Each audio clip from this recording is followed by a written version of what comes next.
అదే RTV app వార్తల్ని క్షణాల్లో చదివే అవకాశం ఉంటుంది. ఒక న్యూస్ పేపర్, ఒక టెలివిజన్ ఛానల్ మీ చేతుల్లో ఎప్పుడూ ఉంటాయి.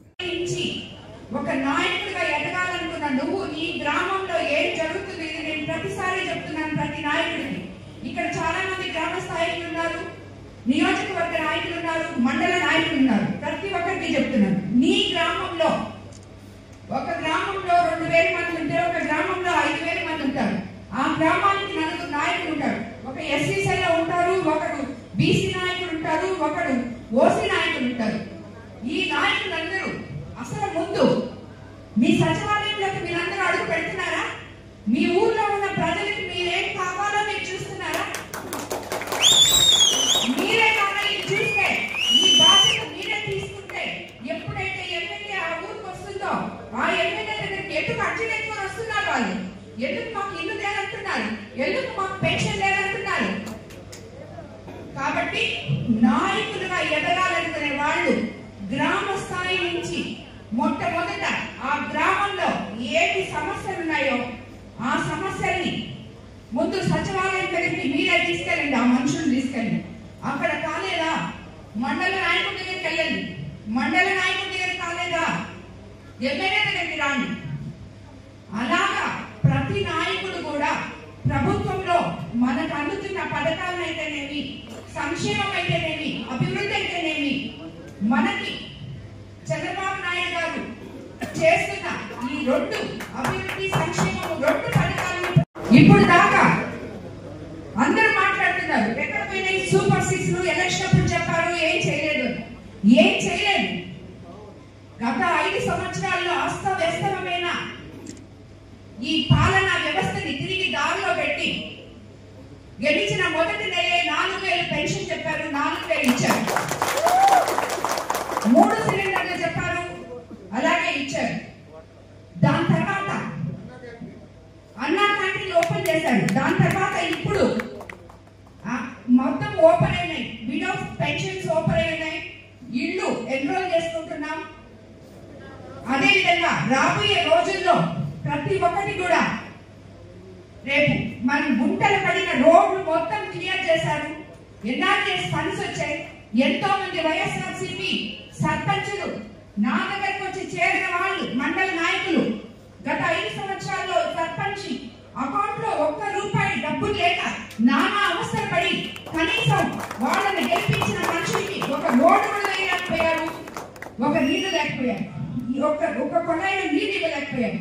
నేను ఎమ్మెల్యేగా వెళ్ళినప్పుడు మండు టెండల్లో గత మేలో ఎన్నో ఊర్లలో తాగడానికి బుక్కడి మంచినీళ్ళు లేవన్నారు. చనిపోతే పూడ్చిపెట్టడానికి శ్మశానాలు లేవన్నారు. ఈ రోజు కోవూరు నియోజకవర్గంలో మంచినీళ్లు లేవు అన్న దగ్గర ఎంపీ వేమిరెడ్డి ప్రభాకర్ రెడ్డి గారి సహకారంతో విపిఆర్ ఫౌండేషన్ 24 గంటల్లో అది 20 లక్షల బోరా 30 లక్షల బోరా అన్నది ఇక్కడ ఇది కాదు. 24 గంటల్లో ఏదో ఒక రకంగా ఏ ఊర్లో కూడా నీళ్లు లేవు అనేది లేకుండా చేస్తాం ఈ రోజు కోవూరు నియోజకవర్గంలో. అలా కాకుండా ఏ ఊరైనా నీళ్ళుంది అంటే మీరు చేతులెత్తి ముందుకు వచ్చి చెప్పచ్చు. ఏ ఊర్లో అయినా నీళ్ళు ప్రాబ్లం ఉంది అంటే వచ్చి చెప్పండి. ఎందుకంటే ఇటువంటి పనులు చేయడానికే పేద ప్రజలకి ఇది ఆనవాయితీగా వస్తున్న ఆచారం ఈ పార్టీలో. ఈ పార్టీలో కోవూరు నియోజకవర్గంలో తెలుగుదేశం కార్యకర్తలు ఎంతో మంది అమ్మ మేము 83 నుంచి ఈ పార్టీనే కనిపెట్టుకొని ఉన్నామని చెప్పి నా దగ్గర వచ్చి చెప్తుంటాడు. అంటే కోవూరు నియోజకవర్గం తెలుగుదేశం పార్టీకి కంచుకోట లాంటిది. ఈ కార్యకర్తలు ఎంతో కష్టాన్ని భరించారు, అవమానాన్ని భరించారు. ఈ రోజు తిరిగి తెలుగుదేశం పార్టీని చంద్రబాబు నాయుడు గారి ప్రోత్సాహంతో, అలాగే ఎంపీ వేమిరెడ్డి గారి ప్రోత్సాహం, ప్రభాకర్ రెడ్డి గారి ప్రోత్సాహంతో నన్ను ఎమ్మెల్యేగా నిలబెట్టినందుకు మీ అందరూ నాతో కలిసి నడిచి 54,000 మెజార్టీతో నన్ను గెలిపించాం. మీకు అందరికీ ప్రజలకి శిరస్సు వంచి నమస్కరిస్తున్నాను. ఇందులో ముఖ్యంగా నేను మీకందరికీ ఒకటి చెప్పదలుచుకున్నాను. మన కోవూరు నియోజకవర్గం ఎంతో చైతన్యవంతులున్న నియోజకవర్గం. ఇక్కడ గ్రామ స్థాయి నాయకుడి నుంచి నియోజకవర్గ స్థాయి నాయకుడి వరకు అందరూ కూడా చైతన్యవంతులు. కానీ కొత్త పాత కలయికలతో మనం ఈరోజు కోవూరు నియోజకవర్గంలో అడుగులు ముందుకేస్తూ ఉన్నాం. ఇందులో ఎన్నో ఒడిదుడుకులు ఉంటాయి. పాత వాళ్ళు ఎన్నో కష్టాలు ఓర్చుకొని ఉంటారు. కొత్త వాళ్ళు ఈ రోజు వచ్చారు. కానీ నేను మీకు దీనికి ఒక ఎగ్జాంపుల్ చెప్పదలుచుకున్నాను. ఇది వరకు ఈ జిల్లా అధ్యక్షులు అబ్దుల్ అజీజ్ గారు ఏ పార్టీలో ఉన్నారు, తర్వాత ఏ పార్టీకి వచ్చారు, మొన్న కష్టకాలంలో తెలుగుదేశం పార్టీ అధికారంలో లేనప్పుడు ఎటువంటి కల్మషం లేకుండా పార్టీని తన భుజాల మీద వేసుకొని మోసి పోతా ఉంటుంది. మీకు కావాల్సింది ఏంటి? మిమ్మల్ని నమ్ముకున్న ప్రజలకి మీరు న్యాయం చేయండి.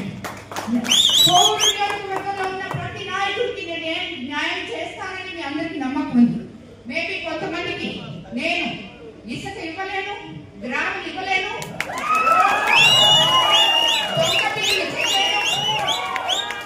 దోచుకోవడానికి అనుమతి ఇవ్వను.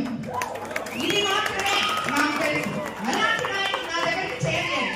ఎవరైతే ప్రజలకు మంచి చేయాలి. మరిన్ని వీడియోస్ కోసం ఛానల్ ని సబ్స్క్రైబ్ చేయండి. లేటెస్ట్ అప్డేట్స్ కోసం వాట్సాప్ ఛానల్ ని ఫాలో చేయండి. అండ్ లింక్ డిస్క్రిప్షన్ లో ఉంది.